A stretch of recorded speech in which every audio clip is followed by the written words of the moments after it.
to the hottest 5 a.m. news station in America.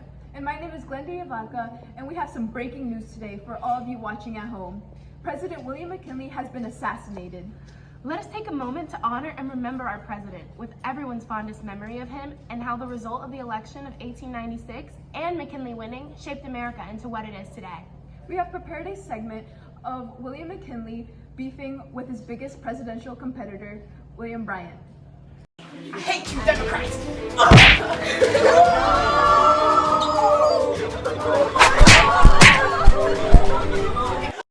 Clearly, from what we all witnessed, William McKinley didn't just win the fight with William Bryant, but also the election of 1896. This was a change in history for the United States and the start of a new era. That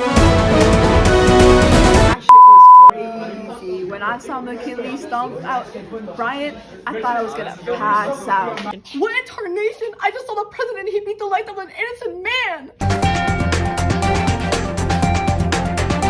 This is your girl AC with Hottest Insiders, and today we're going to talk to the most trusted political experts and ask them for their opinion on the election of 1896. McKinley's impacts on America. Honestly, William was incredibly talented. He knew what the people wanted, and he did everything in his power to achieve the American dream. He truly manifested destiny when he was able to negotiate the 1898 Treaty of Paris. It granted us all the territory we could ever want. For example, we gained territories like the Philippines, Hawaii, Guam, Puerto Rico, and even temporary control of Cuba from Spain. None of it would have been possible without him. He was truly the leader this country needed. Why do you think McKinley is a better choice than Bryant?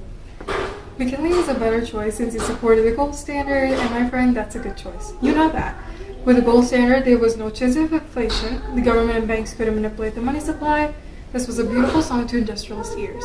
Also, it stabilizes prices and foreign exchange rates. During McKinley's presidency, do you think he was actively fulfilling his role as the president? Definitely not. Honestly, he was a mediocre president. And why would you say that? Well, that's because he was controlled by his political cronies. He mostly accommodated Rockefeller and Carnegie, who controlled in-demand natural resources. So basically, he supported monopolies. This results in decimation of small businesses. They pressured him to go to war with Spain. Also, he did little to address this growing disenfranchisement and exclusion of Black Americans. This was adding more fuel to the fire. How do you think that political anarchists viewed McKinley? Considering that it was an anarchist who murdered him, I think it's safe to say that they did not like McKinley. McKinley was a man who stood on businesses, with everything he set his mind on.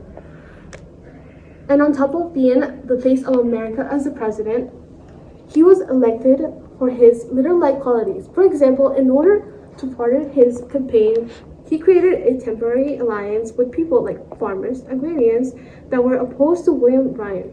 And he used Bryant's own target audience against him. And for that, McKinley was truly a brilliant politician.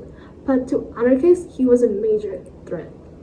How much of an influence do you think McKinley's associates had on his presidency? McKinley's associates had a significant amount of influence over McKinley's presidency, since some of his associates funded his election campaign in 1896. They were a group of influential individuals who had close ties to McKinley and often influenced his decisions.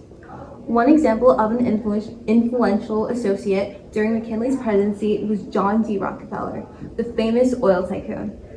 Rockefeller had a close relationship with McKinley and used his influence to shape policies and decisions that benefited his business interests.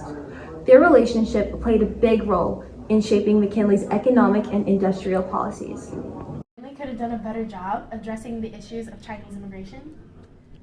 Honestly, I do think he could have handled it very differently. He really affected the Chinese community when he implemented the Chinese Exclusion Act. Furthermore, Chinese immigrants were often the target of prejudice and discrimination. The byproduct of these actions for Chinese immigrants was that it severely restricted their ability to enter the United States, denied them of basic rights, and faced limited job options, lowered wages, and prevented reuniting of families. It's a very important topic to talk about since it affects their lives. This just just got in. We got a reporter on site on more about McKinley's murder. Let's switch over to Kyle so we can have a few words from him. Hey, staff. So sorry to interrupt your broadcast, but I was just allowed permission to enter the active crime scene of McKinley's death.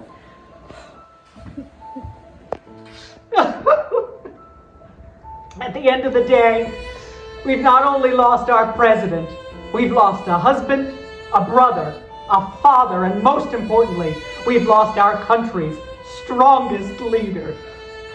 Such a shame that the killer is still on the loose.